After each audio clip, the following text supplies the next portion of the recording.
going on, my peoples? You are now tuned into the thought of TRANE, and you're taking another trip down memory lane today with me, fourth quarter TRANE. Now, starting with this episode and every episode moving forward, we're going to review, celebrate, and dedicate each of these episodes to the classic songs that build, shape, and mold this thing that we know and love called hip-hop. And what better way to kick off that vibe than to kick it off with something funky?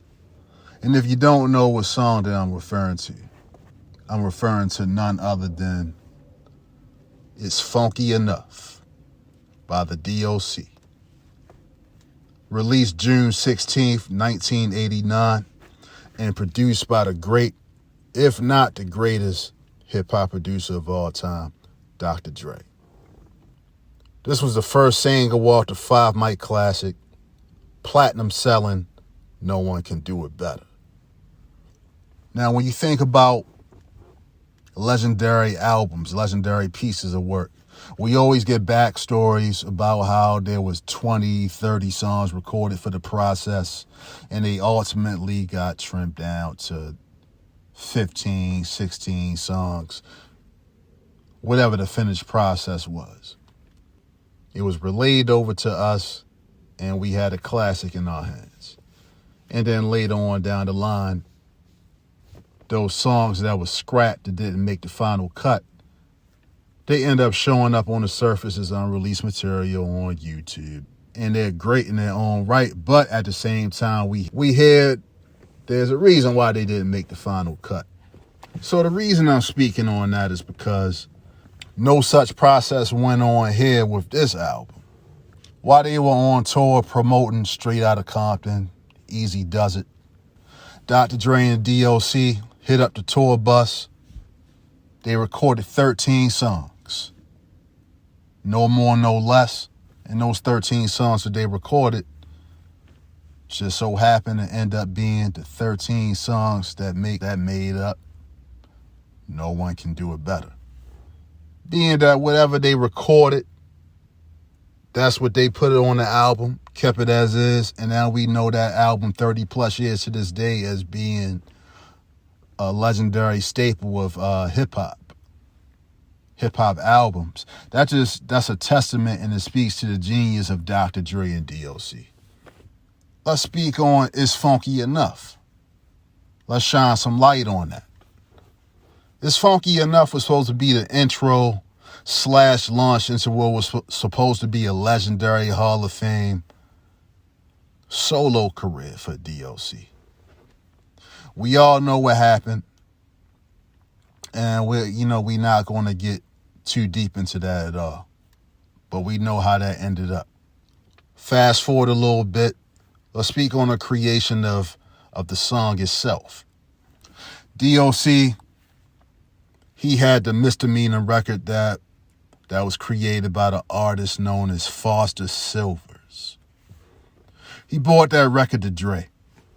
Now, Dre, being the perfectionist that us fans always know him as, Dre wasn't really feeling that particular record to even create anything out of it at the time. So instead of making the beat right on, right from scratch, right at the very moment, he sat on it. And D.O.C. bagged him for 3 months straight. And eventually, Dre took it, he hooked it up, and D.O.C. heard it. And when he was listening to it, we all know the story. It sounded Jamaican to him. It had a Jamaican reggae vibe to it. So, before I go into the rest of the creation of this song, Dr. D.O.C. was known in that camp, in the NWA camp, as One Take Willie. That was his nickname. His nickname was One Take Willie, because every verse he dropped, he was the one taking them shits left and right. So Going back to him hearing this beat for It's Funky Enough after Dre hooked it up and created it. He heard it. It gave him a reggae vibe. He rapped the whole song in one take in a Jamaican accent. Now, that it might not have been intended for the way that he was going to lay it. It was kind of half of a joke for D.O.C. Dre liked that first take he laid. He kept it. It turned into It's Funky Enough. And the rest is history from there. Now, the song itself, after hearing the finished product, for me, as a fan listening to it, I instantly noticed the aggressiveness of his voice and his flow. His lyrics, along with the confident, commanding presence of a seasoned vet, elevated the song to instant classic status. You have many quotable bars when you hear It's Funky Enough. If we was to name every quotable bar, we would just rap the song from start to finish. That's how legendary and iconic it is. But a few standouts that just come to mind. Of course, the first bar, 1, and then comes to 2, to the 3 and 4. You hear that sampled in numerous records, and numerous hip hop records. We've heard that over and over and over and over. Enunciate well so that you can tell I am not illiterate, no, not even a little bit. We know that. That's just one of the main bars that pops out in your head when you're thinking about this song.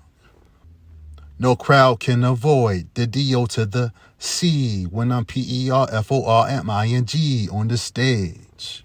That's one of my favorite bars. I had to throw that in there. And this last bar right here is something that you heard sampled within other Ruthless Records projects. But most notably, we heard this bar being sampled, ironically, in a Dr. Dre diss record created by the late great Eazy-E on Real Motherfucking G's. Stop him in his tracks. Show him that I am ruthless. You heard that over and over. And like I said, it's, if you were to name every quotable bar in this song, then we would just rap the song from start to finish.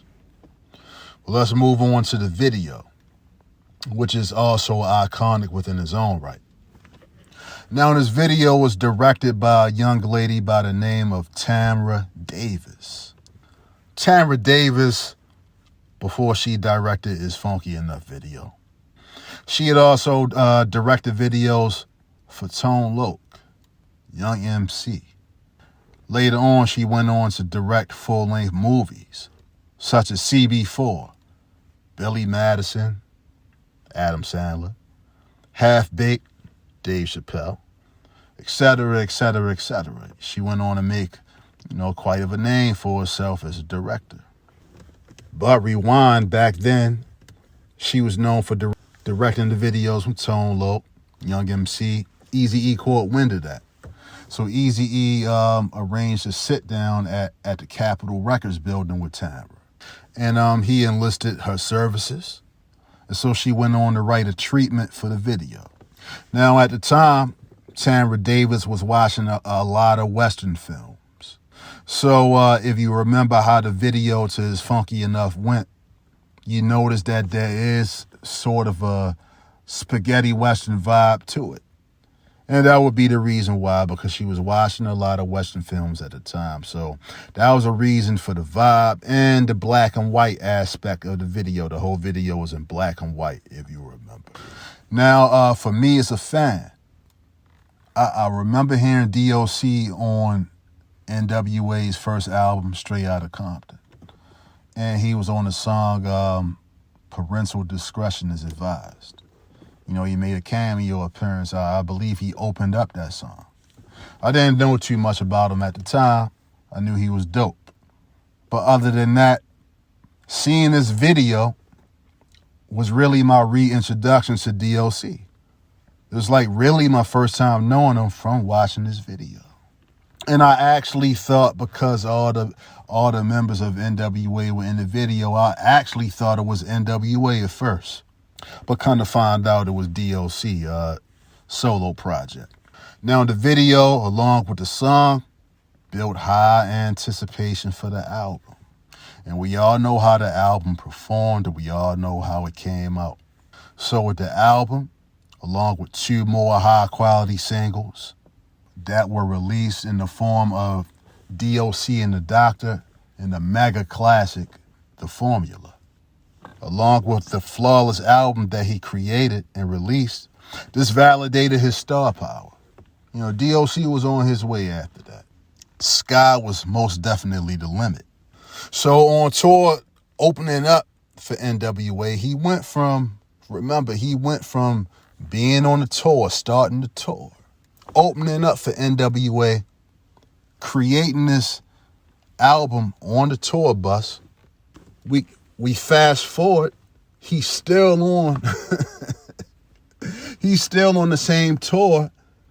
He went from creating the album to now It's Funky Enough is bubbling.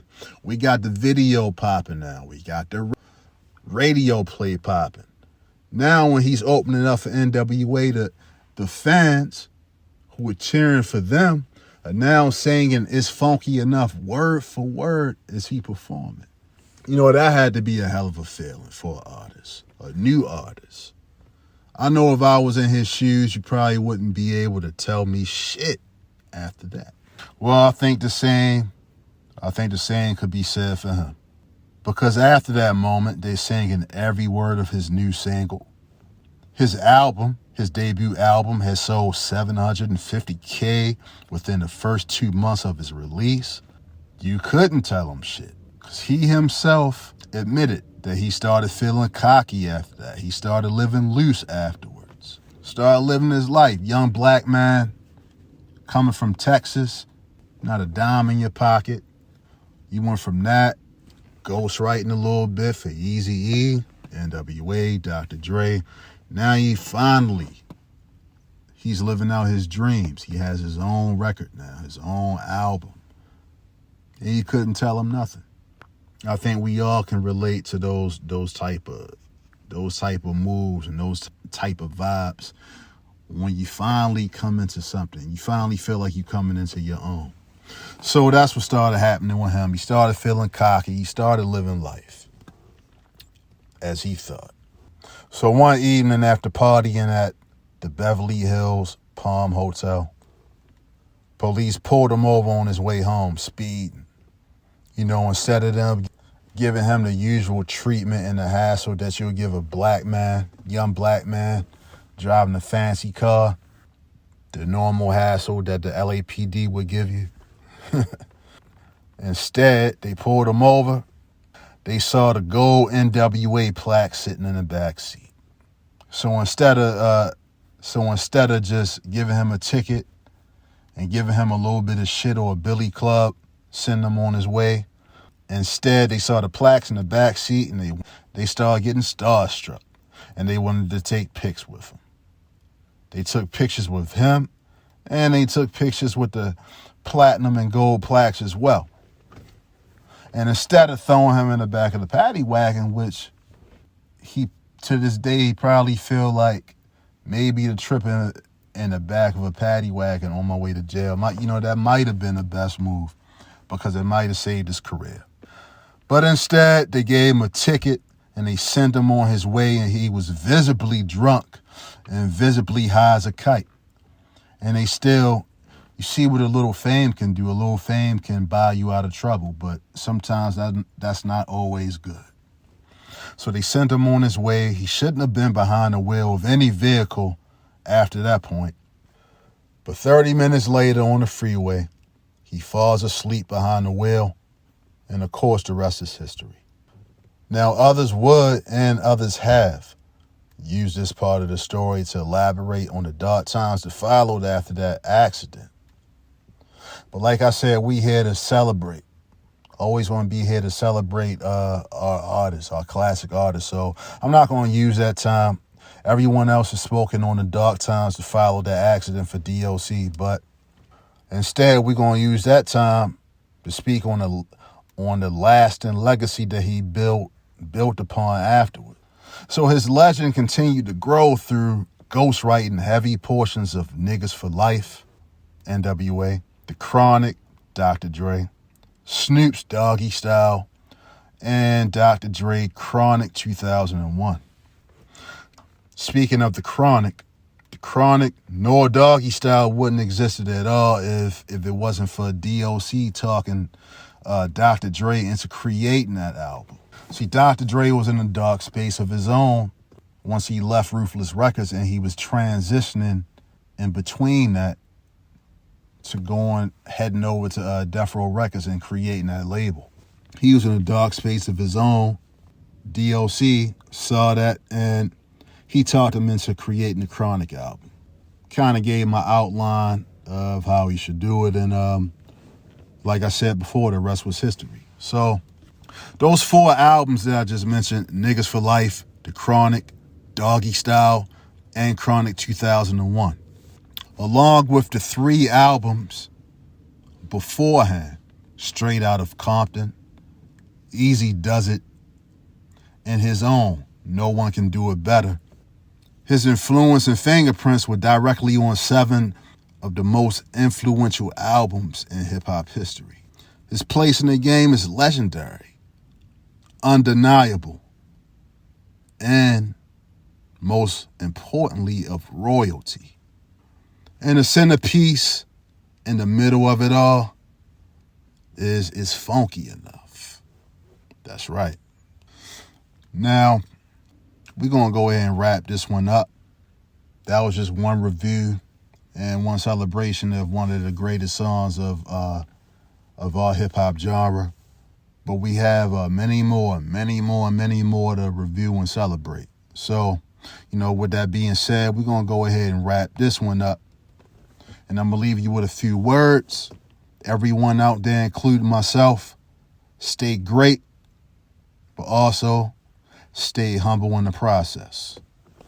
And what better way to end this episode out than to end it out from the great words of the great D.O.C.